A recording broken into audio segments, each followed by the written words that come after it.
In 1962, we got Amazing Fantasy 15. A couple months later, we are given Amazing Spider-Man number 1. In 1967, we got our first Spider-Man animated show. A little goofy, but a classic. Let's skip forward in time to the year 1994. We got our first great Spider-Man show, Spider-Man the Animated Series. A show that had a great deal of stuff they couldn't show because of censorship issues, but amazing storytelling made up for it, and how well they blended Spider-Man and Peter Parker's life. Let's skip forward in time again. The date is March 8th, 2008. The Spectacular Spider-Man had just aired, a show that is still remembered to this day, and Greg Weisman knew this would happen. Our goal is, I said this at Comic-Con, and I said it before that, WonderCon, our goal is truly arrogant, or naive, depending on your point of view, which is that we'd like this to be the show that people remember, not just the ones who are 11 and 12 and watching it in 2008 when it first comes on, because of course those people, this will be their show. This is literally theirs, the way, the 90s show is for someone who's, 22 now, or the 60s show is for me. I want this to be the show that everybody agrees is theirs.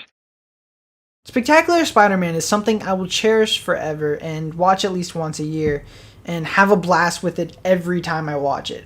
Obviously, we won't go forward in time anymore because that happened, and also that happened.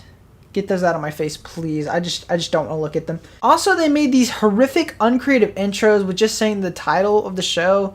What happened to the uniqueness of the intro songs? I always had a blast with them. Anyway, guys, the point of this video is I want to try and break down every episode of The Spectacular Spider-Man and give a bunch of information that you might not have known about. And please consider liking and subscribing. I'm trying to gain a following right now, and it would mean the world. But anyway, I hope you enjoy the video. We start off with this amazing intro of Spider-Man swinging around the city and him enjoying being Spider-Man. Obviously, this won't last for long, but look there, some gargoyles. Greg Weisman, the creator of this show, also worked on a show called Gargoyles. This might be a far stretch, but in Spider-Man the Animated Series, Spider-Man talks to a gargoyle named Bruce, and I think he only appeared in 2 episodes from what I remember, so this might also be a reference to that. How I Spent My Summer Vacation by Peter Benjamin Parker. That's his middle name, if you didn't know that. My name is Peter B. Parker. And there we have our first 2 villains that haven't gotten their powers yet. By the way, let's count how many villains we actually see in this episode. So those are the first 2. Oh no, not again. The spider signal appears, which I feel isn't used often by him, which is sad. We've seen the spider signal in the comics for a bit, mostly his early issues, which his series is based off of.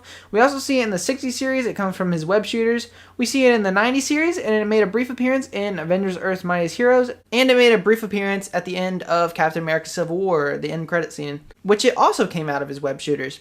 The last place I think we see it is in Spider-Man PS4 in one of his backpacks. And yeah, that's his really cool ass spider signal. Here's 2 more villains, which makes 4. We've seen already in the first 2 minutes of the show. Summon the Enforcers. The Enforcers first appeared in Amazing Spider-Man number 10. Their team consisted of Ox, Fancy Dan, and Montana. In this version, Shocker is Montana instead of being Herman Schultz, which I think was a great idea. The Enforcers were the henchmen of the Big Man. We will be talking about the Big Man later on. It isn't getting any easier, Anna. We're almost out of money.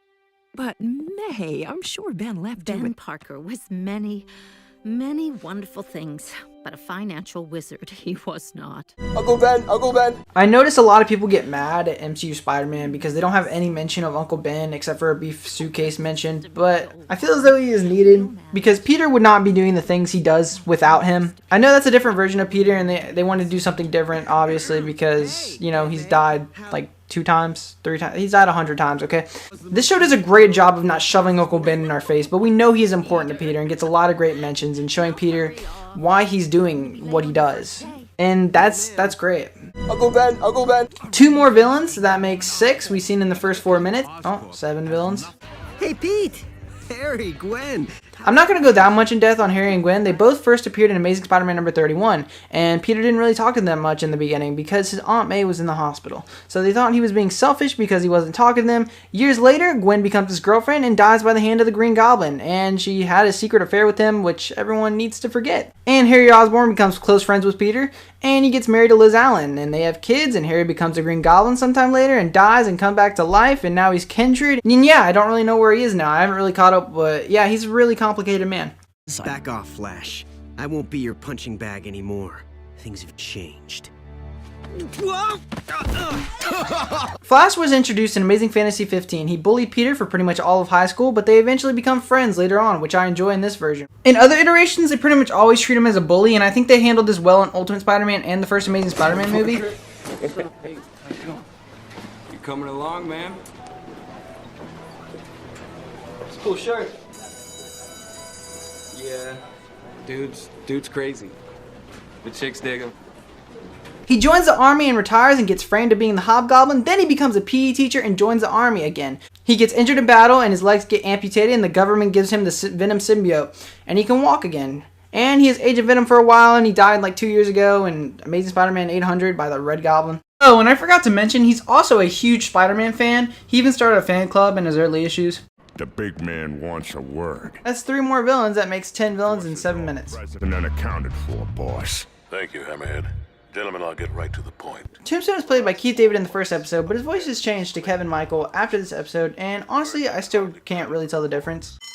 Chapter 1 by tomorrow, ladies and gentlemen. In the classroom, the first 3 episode titles are on the chalkboard back there. These are also biology topics, and he is teaching a biology class, which is neat. Obviously, this scene is pretty much ripped straight from the Raimi movies, even the spider is red and blue. Alright, our first actual villain is obviously the Vulture. He first appeared in Amazing Spider-Man number 2 and is very old, and yeah. But this is technically Spider-Man's first popular villain, but was his second villain in the comics because Chameleon was the first, but I like how they chose Vulture first for this story. It fits really well.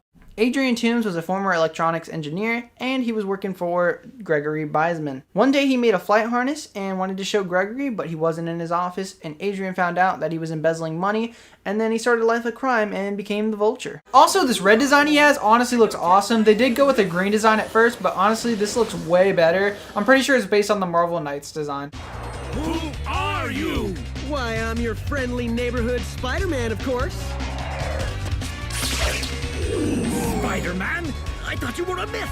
I like how he isn't really well known. People don't know if he actually exists, and he hasn't been in Spider-Man for about 3 months. He's not helping Stan. The perps he nabs almost always walking. That's Stan and Jean DeWolf. They're from the comics. Stan is also known as Sin Eater, and they both have multiple appearances in the series, and Greg Weisman actually had plans for them to become more like their comic counterparts, but obviously he didn't have enough seasons to do so.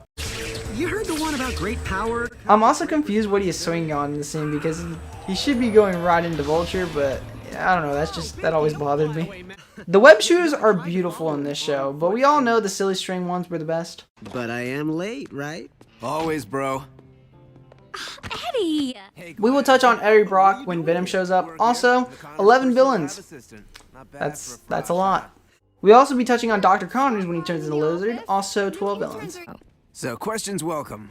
Here's one. What does this gig pay? Pete, you're a high school kid with 0 experience. You're not getting paid. Ha, what a nerd. Well, I'm waiting. The paper that hits Peter shows a camera called the TSK-1. This is the camera Peter is supposed to get later in the series with the money he saves. Daily Bugle on the show is the Flatiron Building, like in the Raimi trilogy, but the letters are on the side instead of being in the middle. But May and Ben Parker didn't. Uncle Ben! Robbie, where's my layout? Boswell, I ordered that rewrite 12 seconds ago. Lee, I'm not paying you to sit on your keister. And you! The man himself, J. Jonah Jameson, his first appearance is in Amazing Spider-Man number 1, and he hates Spider-Man for many reasons, but it always changes throughout the years, and is now friends with Spider-Man in the comics. He even knows who he is. Also, we had this sort of thematic thing going in that first episode, which is that, Peter's not appreciated because he's too young. Jonah dismisses him and his ideas because this is some teenager. And likewise, Vulture's dismissed because he's too old.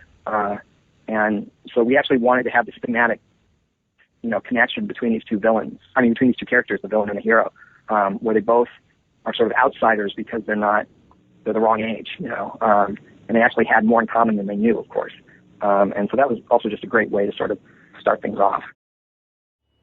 Not one thing's gone right. I like the little detail of his laptop still being there because he hasn't come back home since he was attacked. The Silver Spoon, I think that's what it's called. It's the coffee shop that shows up a lot in the series, is right under Norman's house. Trick or treat!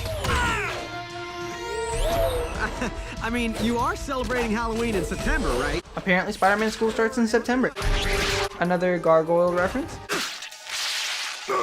This would hurt, like, a lot. Now, I know you can tear right through that, but I wouldn't recommend it. Spider-Man's webbing strength is estimated to be 120 pounds per square millimeter. It's also 2.62 times strong as steel. But obviously, writers make it super inconsistent. You will apologize! I won't! He would rather die than apologize. That's hilarious. Never fought anyone like this group of bozos. Only one thing I know for sure. I can't let Harry lose his dad the way I lost Uncle Ben. Uncle Ben! Uncle Ben! Another mention of Uncle Ben, and this one really explains how much Uncle Ben changed him as a person after he let that robber get away. He doesn't want anything to happen like that again. You know, two of these Peters should learn something here.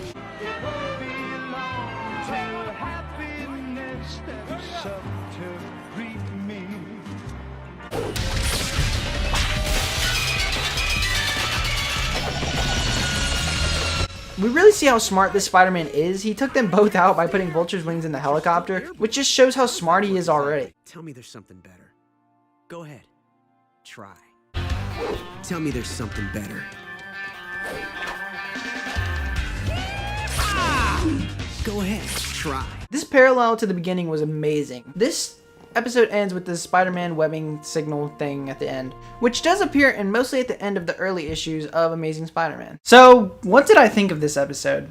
It was a great setup to the show. We see pretty much all the main villains of the season, and Greg Weisman sets him up perfectly. We see Peter having to help his aunt with rent, he's not popular in school, he loses his shoes, and the Bugle doesn't respect him because he's a teenager. This show does a great job at showing Peter's personal problems, and we see some of our own personal problems in Peter. That's the great thing about Spider-Man, he's relatable.